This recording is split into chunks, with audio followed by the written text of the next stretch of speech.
Assam cricket সন্থাৰ উদ্যোগত আৰু নাজিৰা জিলা ক্ৰীড়া সন্থাৰ সহযোগত জিলা ক্ৰীড়া সন্থাৰ খেলপথাৰত ৫ জানুৱাৰীৰ পৰা অনুষ্ঠিত হোৱা ৭ম সংস্কৰণ Assam premier club championship cricket প্ৰতিযোগিতাখনিৰ সফলতাৰে সামৰণি পৰে। সৰ্বমুঠ ৮টা দলে অংশগ্ৰহণ কৰা এই প্ৰতিযোগিতাখনিৰ চূড়ান্ত খেলখন নাজিৰা ক্ৰিকেট একাডেমী আৰু ক্ৰিকেট ক্লাব অৱ নাজিৰাৰ মাজত অনুষ্ঠিত হয়। নাজিৰা ক্ৰিকেট একাডেমীয়ে ক্ৰিকেট ক্লাব অৱ নাজিৰাক ৪৮ চনত পৰাস্ত কৰি চূড়ান্ত বিজয়ীৰ খিতাপ লাভ কৰিবলৈ সক্ষম হয়। প্ৰতিযোগিতাৰ অন্তত নাজিৰাৰ কেইবাগৰাকী বিশিষ্ট ব্যক্তিৰ উপস্থিতিত খিতাপ অৰ্জন কৰা দল আৰু খেলুৱৈসকলক পুৰস্কাৰ প্ৰদান কৰা হয়। আমি নাজিৰা জিলা ক্ৰীড়া সন্থাৰ খেলপথাৰত যি ফাইনেল মেচ অনুষ্ঠিত কৰিলোঁ, এই টুৰ্ণামেণ্ট হৈছে অসম ক্ৰিকেট সন্থাৰ সৌজন্যত অনুষ্ঠিত হোৱা আৰু নাজিৰা জিলা ক্ৰীড়া সন্থাৰ সহযোগত অনুষ্ঠিত হোৱা Assam 7th Assam premier club league championship. এই টুৰ্ণামেণ্টত সৰ্বমুঠ 8টা টিমে অংশগ্ৰহণ কৰিছিল। 8টা টিমেই খুব সুন্দৰভাৱে খেল প্ৰদৰ্শন কৰিছে আৰু আজি চূড়ান্ত খেলত নাজিৰা ক্ৰিকেট একাডেমী চেম্পিয়নশ্বিপ সন্মান লাভ কৰিছে আৰু তেওঁলোক ক্ৰিকেট একাডেমীৰ লগত ফাইনেলত প্ৰতিদ্বন্দ্বিতা কৰিছিল ক্ৰিকেট ক্লাব অৱ নাজিৰা। দুইটা দলে খুব সুন্দৰ প্ৰদৰ্শন কৰিল।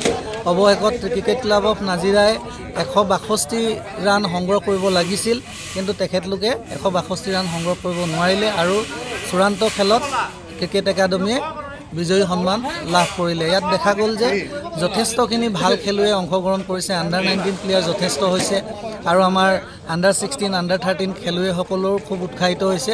মই ভাবোঁ যে অসম ক্ৰিকেট সন্থাই যিটো ৰমেন দত্ত ডাঙৰীয়া সভাপতি থাকোঁতে এই Assam premier club league championship আৰম্ভ কৰিছিল, সেই সময়ৰ পৰা এতিয়ালৈকে 7 নম্বৰ বাৰত আৰু তৰংগ গগৈ ডাঙৰীয়াৰ নেতৃত্বটো খুব সুন্দৰভাৱে এই খেলখন অনুষ্ঠিত হৈ আছে। আমি আশা কৰিম যে অসম ক্ৰিকেট সন্থাই যি উদ্দেশ্য সপোন আগত ৰাখি যাতে আমাৰ গ্ৰাছ লেভেলৰ পৰা ভাল ভাল খেলুৱৈসকল ৰাজ্য লেভেললৈ নিৰ্বাচিত হ'ব পাৰে, তাৰ যি উদ্যোগ লৈছিল, মই ভাবোঁ যে তেখেতলোকৰ এই যিটো সপোন, এই সপোন বাস্তৱত ৰূপায়িত হ'বলৈ গৈ আছে। কাৰণ আমাৰ নাজিৰা জিলা ক্ৰীড়া সন্থাৰে 3জন খেলুৱৈ ইতিমধ্যে ৰাজ্যক প্ৰতিনিধিত্ব কৰিছে। কৌশিক ৰঞ্জন দাস, অৰ্পিতা গগৈ, পৰিণীতি দাস এইসকলে স্থান লাভ কৰিছে। আমি আশা কৰিম যে আমাৰ এই উদীয়মান যিসকল টেলেণ্টেড খেলুৱৈ আছে, নিশ্চিতভাৱে তেখেতলোকে প্ৰেক্টিছ কৰি পৰৱৰ্তী পৰ্যায়ত যিবিলাক জিলা ভিত্তিক খেল, ডিষ্ট্ৰিক্ট লেভেলৰ খেল অনুষ্ঠিত হ'ব, তাত অংশগ্ৰহণ কৰি সুনাম।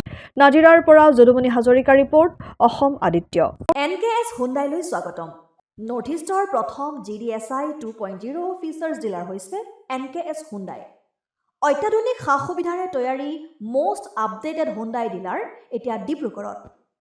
আমাৰ NKS হুণ্ডাই ডিলাৰত open sales consulted room, customer ৰুমৰ লগতে পুৰণি গাড়ীৰ এক্সচেঞ্জ ফেচিলিটিও ৰখা হৈছে।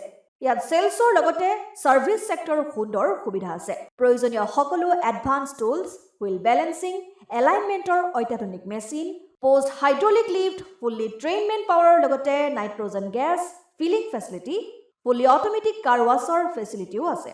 লগতে NKS হুণ্ডাই ডিলাৰে কাষ্টমাৰসকলৰ সুবিধাৰ্থে মোবাইল ছাৰ্ভিচ ভেনৰো ব্যৱস্থা ৰাখিছে, য'ত হাইড্ৰলিক লিফ্ট, ৱাশ্বিং facility, wheel balancing, tyre pressure check কৰাৰ লগতে বহুখিনি সুবিধাই উপলব্ধ আছে।